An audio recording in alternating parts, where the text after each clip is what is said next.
I know what you're thinking. It's 36 degrees and it's raining out.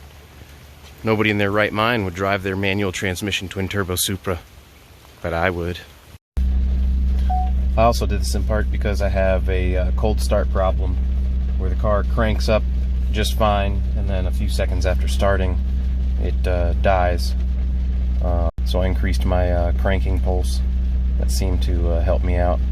Coolant temp's up to 95 degrees now, so all the cold start testing's done, but man, look at the intake and manifold air temperatures. 33 degrees. Ooh, that's cold.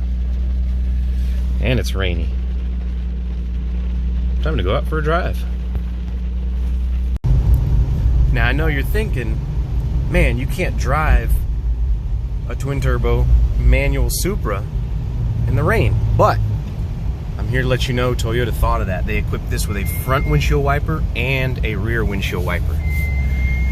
And even after almost 30 years, all three of them still work great. I will say doing all this and shifting is a little bit difficult.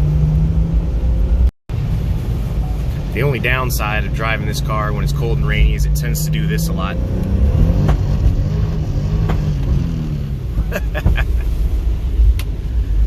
Yeah, it doesn't want to grip in the rain.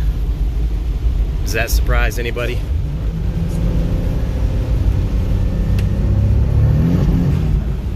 Woo! Oh, the weather outside is frightful, but turbo cars are so delightful. Woo!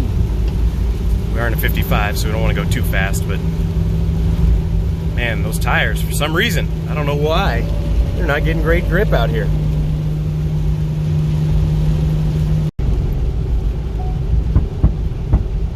What are the chances that I'd be driving my twin-turbo Supra in the rain and my neighbor would be driving his turbo MR2 manual in the rain as well?